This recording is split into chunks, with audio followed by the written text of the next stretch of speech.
subscribe to my channel, smash that bell so you get updated every time I create new content about the stock market. I try to make as much videos I can on a daily basis to educate you, to help you so that you get to trade and win in the markets. So hey guys, I just landed here in Davao. We're just a few minutes in. We just landed from our flight. As you all know, we're here for Investment Conference 2019 in Davao City, which the goal and the heart of all of this is basically just to teach everyone that you can win and you can trade the markets with confidence as well. So I made a video. This video will show you also what happened during the IPO, what happened during the listing ceremony. The reason why I'm showing the listing ceremony is number one, so that you guys also can experience, can see what happens. You get to hear the CEO talk, share their insights about the company, share something a bit about the company as well, and then you get to see what happens during the trading floor. That's the first part of the video. By the way, shout out to Carl D. Thank you so much for taking the time for making footage also during the event. It seems that kahit wala ako doon, he's the one who made it possible. Thank you so much, Carl, for sending the video. So the listing ceremony, that's the first part of this. Then second, I'm going to show you the chart as well. What's interesting about the stock, what's interesting about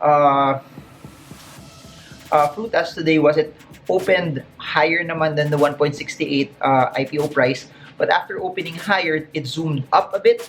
Then after zooming up, it tried to hover at 2.2, 2.4 levels for around from 10:30 to around 12. I'm going to show you the charts later on. Then from 1:30 to 2:30, it hovered at that range. Then in the last hour, selling started to subdue the stock. Selling started to push the stock at a much lower pace. So this video is divided into two. Number one, I'm going to show you the chart. Number two, I'm going to show you also the listing ceremony as well. I hope that you guys get insight from this, and I hope you guys also enjoy this, so that my goal also for this is that if you guys aren't able to go through the listing ceremonies, especially if you're overseas, you don't get to see what happens during the trading floor. You get to at least experience it as well.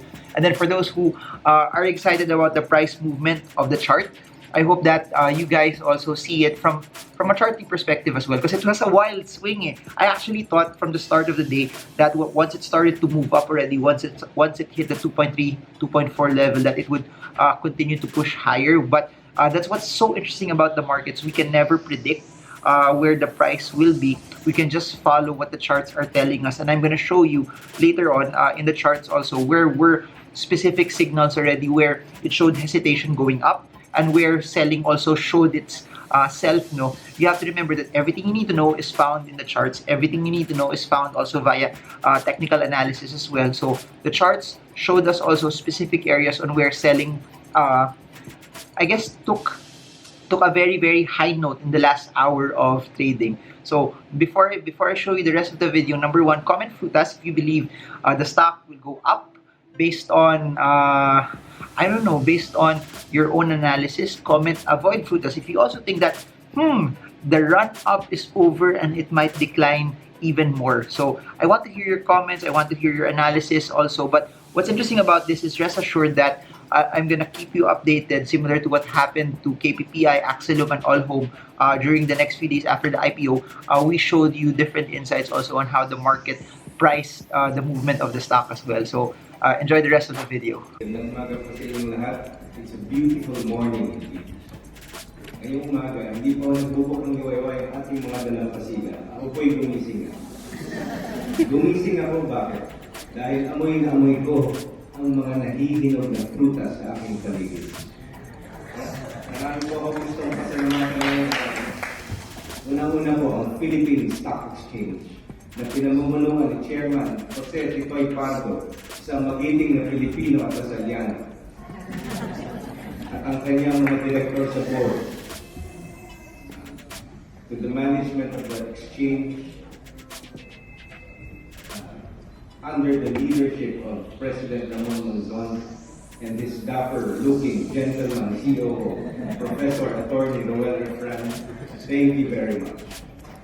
To the Securities and Exchange Commission, headed by Chairman Emilio Aquino, and his Director for Capital Markets, Director Vicente Graciano Felizmene Jr., thank you. Alam niyo po ba mga pinibinigilang ang Ginoo, ang application, IPO application ng Fruitas, ang ang isa sa pinakamabilis na naaprubahan ng ating mga regulators. Kaya nga lubusan ang aking kagalakan at napakabilis nilang naintindihan ang aming negosyo. Sa mga regulators, again, maraming salamat po. Sa mga kasamahan namin, katuwang namin sa lakbay na ito, participating underwriter, RCBC Capital, headed by President Joey Gomez, spearheaded by my good friend, Mr. Xavier Zialcita. Javi, you gave me a lot of trust, which boosted my confidence. Thank you very much, RCBC Capital. Joint lead underwriter, BDO Capital, headed by President Ed Francisco, and his officials, Gabeline, Karen Lim. Alam niyo ba nung una, akala ko si Gabi at si Karen kamag-anak. Kasi parang silang pinagbiyak ng piski ng mangga at hindi matawaran ang kanilang karunungan, kagalingan pagdating sa mundo ng pananalapi. Sa kanilang hindi rin mo matawaran ang kanilang underwriting fees. Napaka-buenos ni Mr. Francisco sa dalawang ito. Thank you very much, BDO Capital.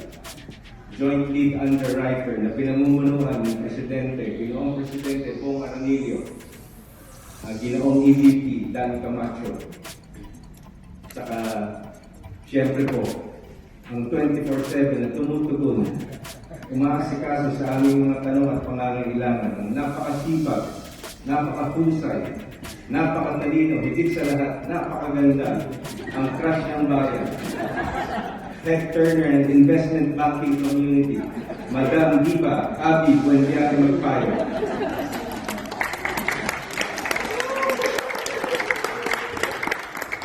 Maraming salamat, First Metro Investment Corporation.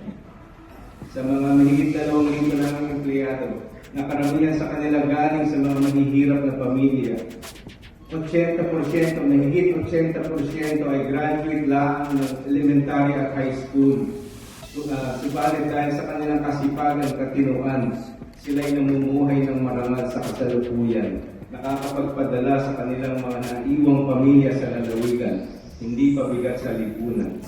Sa aming mga haligi, sa mga haligi ng aming kumpanya, na karamihan sa kanila ay produkto ng pampublikong paaralan ng ating inang bayan. Isang patunay na kung pwedeng umasenso ang isang tao na walang koneksyon, walang backer, puhunan lang ang integridad, sipag, tiyaga, sakripisyo, malasakit sa kapwa at pagmamahal sa bayan. Maraming salamat po sa inyong pagsasakripisyo at pagpaninilbihan sa ating minamahal na kumpanya. Gusto ko rin pong bigyang pugay ang mga nagpalaki, naglaga, humubog sa aking pagkatao. Unang-una po aking ina na ngayon sa 67 anyos na. Pero araw-araw pa rin, Lunes hanggang Linggo, bukas ng kanyang alahasan sa ongkin. Wala pong rest day, wala pong day. Ang aking pong yaya na naglaga sa akin simula ng aking pagkasilang hanggang ako'y namulat, naging tao. 45 years old po ako ngayon, 45 years na rin siya sa amin, 45 years na rin siya hindi nag-day off at rest day. Sa akin pong lola, 99 anyos ngayon, Lunes hanggang Sabado, bukas pa rin ang kanyang tindahan sa ongkin, nagbabantay pa rin ang kaha, pero pag linggo nag-rest day, pagbigyan na ho natin, 99 anyos.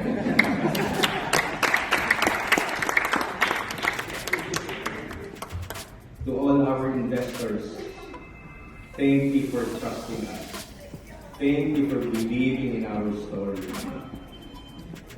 I promise you, ako po'y nangangako sa inyo na kahit na ang Fruitas Holdings ang isa sa pinakamaliit na kumpanya sa Philippine Stock Exchange, subalit pagdating naman sa kredibilidad, reputasyon, sisiguraduhin ko, tatrabahuhin na maging katulad ng mga iniidolo kong konglomerate tulad na Jollibee, Qmart, Ayala, Robinsons, Pure Gold, Apoy Metrobank.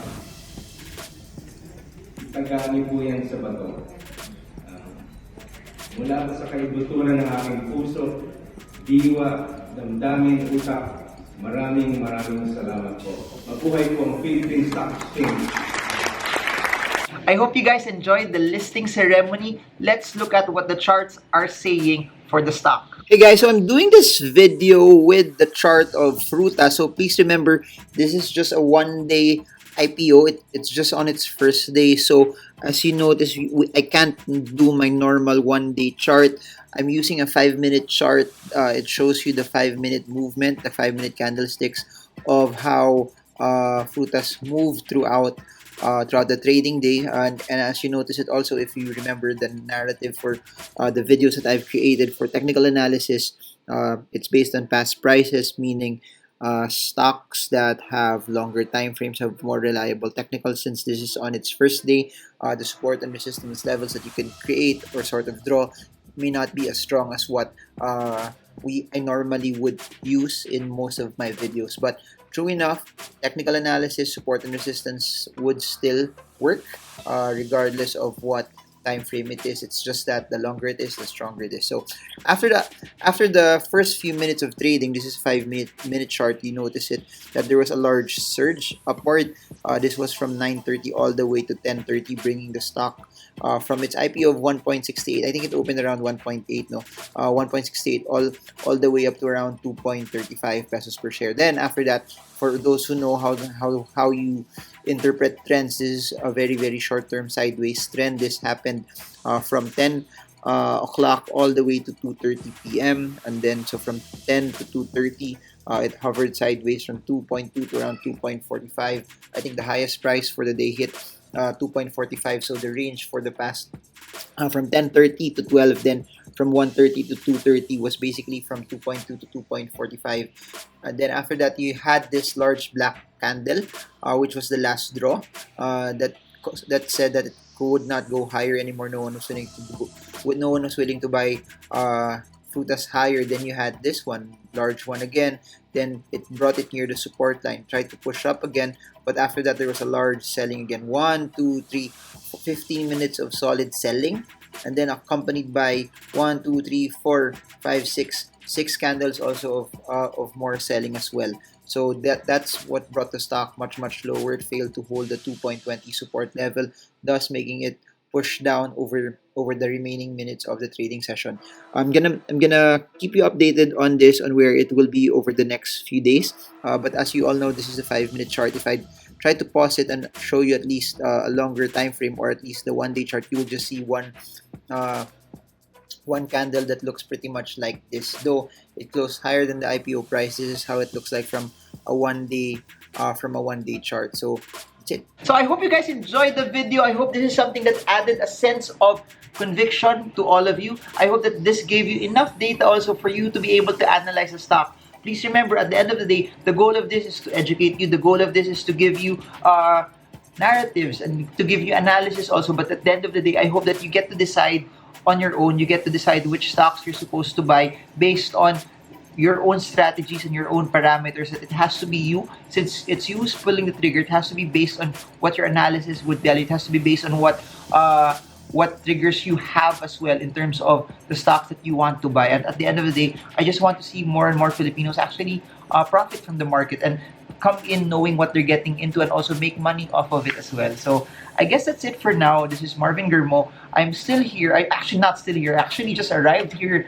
in Davao City, excited for investment conference happening tomorrow.